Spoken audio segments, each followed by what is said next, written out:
Welcome to the Raisina Fireside Chat session, Governing the Pandemic the Indian Way. And this is a discussion with Priyam Gandhi-Mody, author of A Nation to Protect, Leading India Through the COVID Crisis. So this is the volume that Priyam has come out with. Congratulations, Priyam, on this excellent volume. As such, combating the global common, which is beyond climate change, that is the pandemic, was no mean task for India.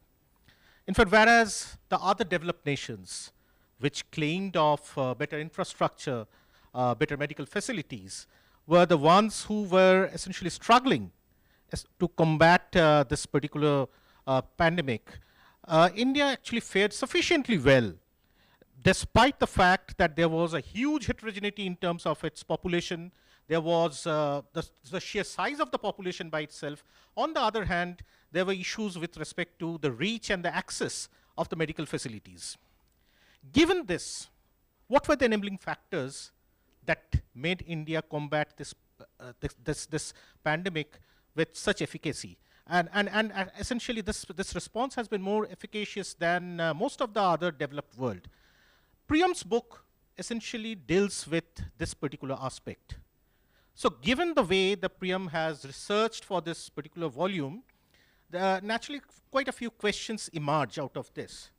So Priyam, one very critical question that emerges out of it is, which intrigued me in terms of the chapter, was the concern of the short-term migrant workers.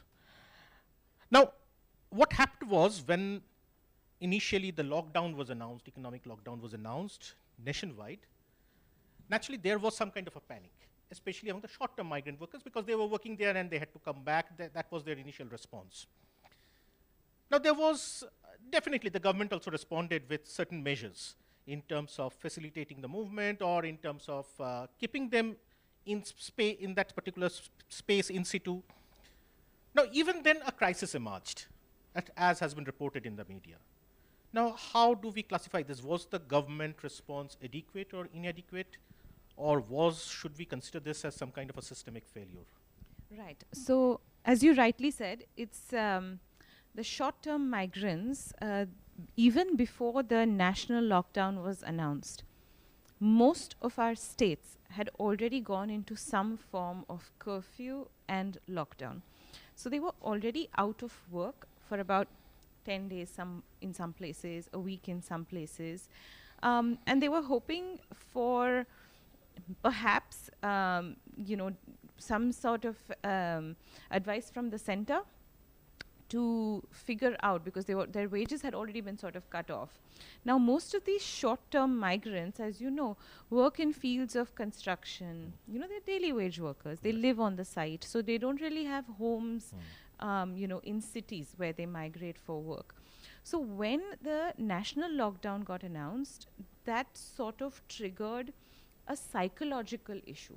So no matter how much the government said, no, we will give you food, you stay where you are, the contractors had abandoned them. The contractors that brought them to the cities had abandoned them long ago with the state curfews.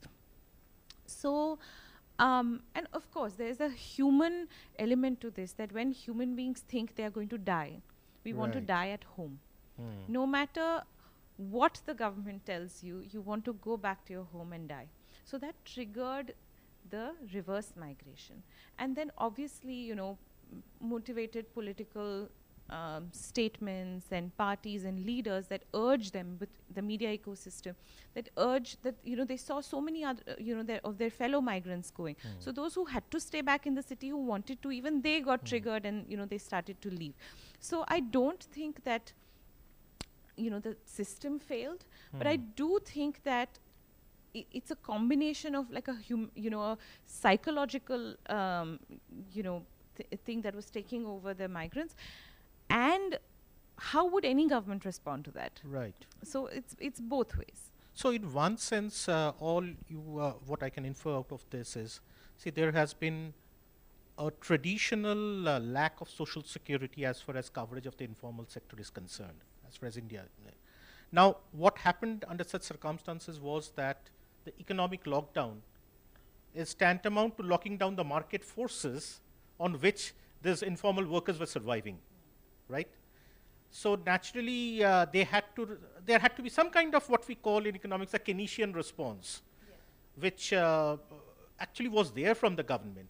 Somehow, how do you reach out? What's the access mechanism? One is the first part is definitely, which your book has also spelled out. That is the information.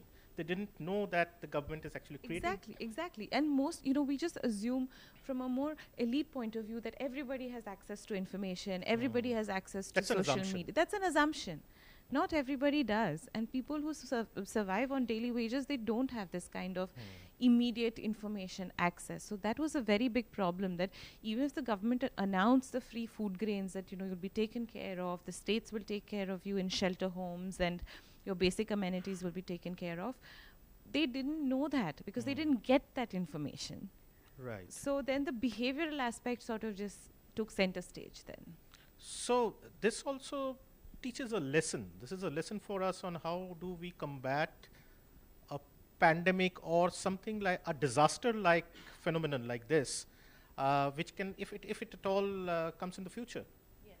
Yes, there are lessons in communication, that how do we reach the last mile. And you being a communications expert, so what would you suggest? So I think what the Prime Minister did to announce the national lockdown and the call to action that he had, the Tali Thali, that was a communication strategy. Right. Because with the Tali Thali, if one house is bajawing Tali Thali, the next one will ask, why are you doing this? The third house will ask, the fourth house will ask. So that call to action is what touched the last man. Right. So there was some kind of a response, but possibly we need to think more on, and of course this was the first of a type kind of shock to an entire system, which was working in a more business as usual mode. Yes.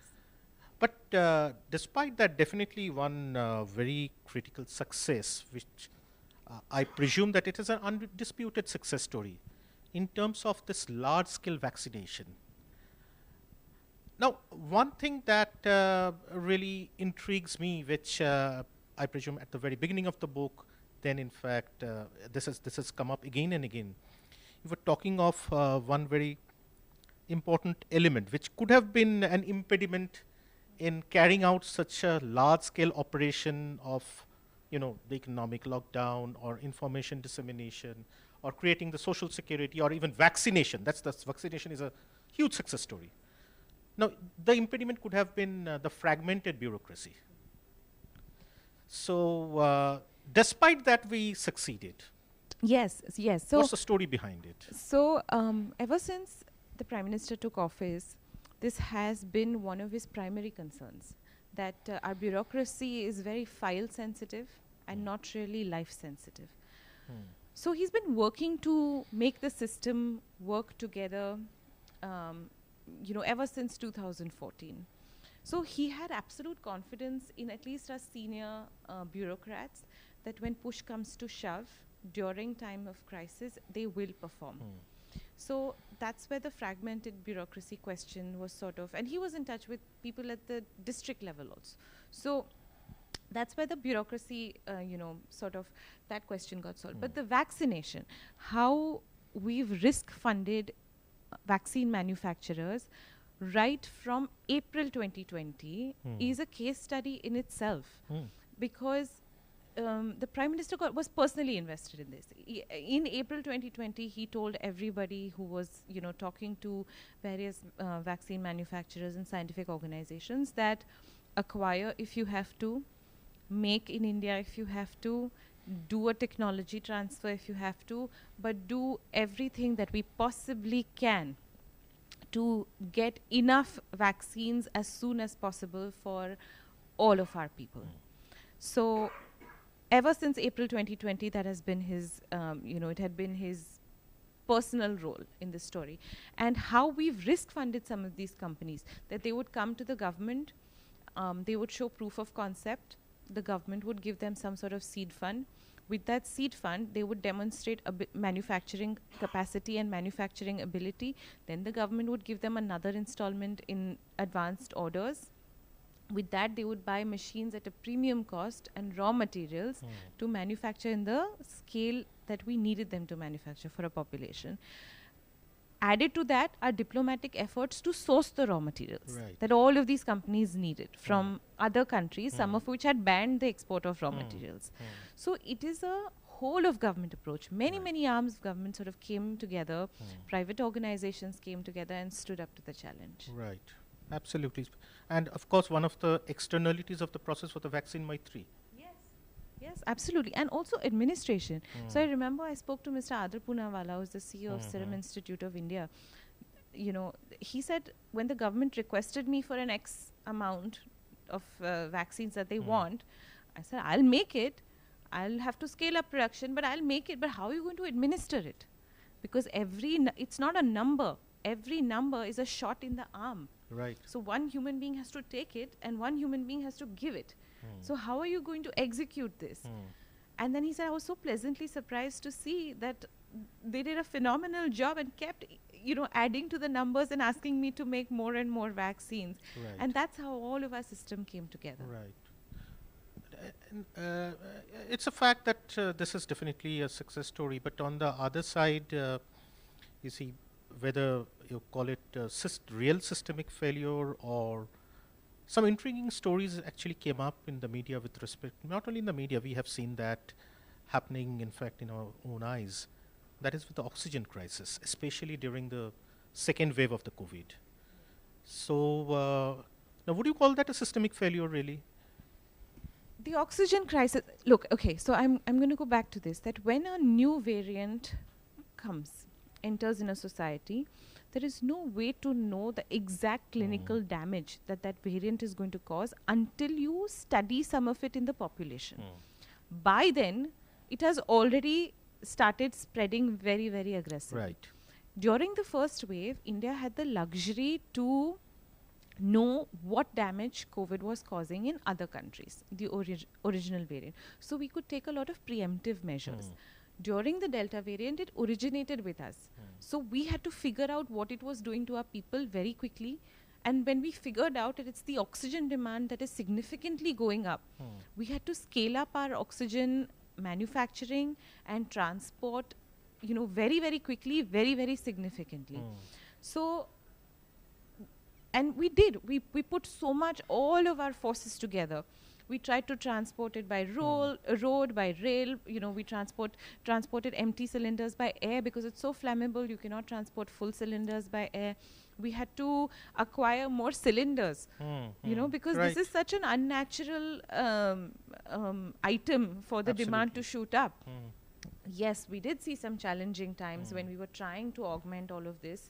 Those 2 to 4 weeks were very challenging, but I think that the government responded very quickly in the resources that we had. We also got a lot of resources from our other, countries that stepped in to help.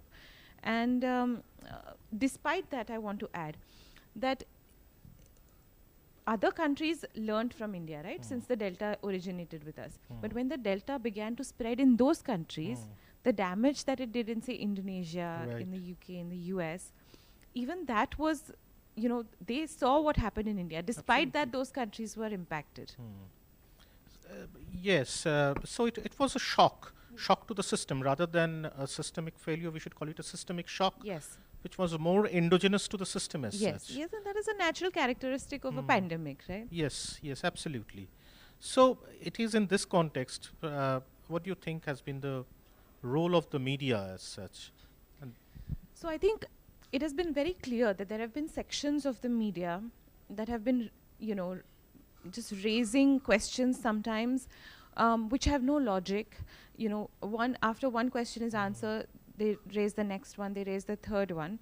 And you see that the international media also sort of formed a consortium to attack our country at its weakest. And when you look at it some more, you'll see that the most scathing pieces in the international media are written by Indian journalists who are sitting in India, who work as consultants for these international organizations. Every journalist, it is a right of every journalist to question efforts or bring out public grief. But to sell that grief for quick bucks and cheap publicity is not in national interest. And I think that's very unfortunate. So, of course, we had our share of successes and failures. Well, that was Priyam Gandhi-Mody talking about the pandemic governance, the way, in fact, India has actually covered it, the way India underwent and experienced this pandemic, and eventually the governance response. Thank you, Priyam. Thank you for Thank a you, Dr. wonderful, Ghosh. Thanks. wonderful story. Thanks for having me.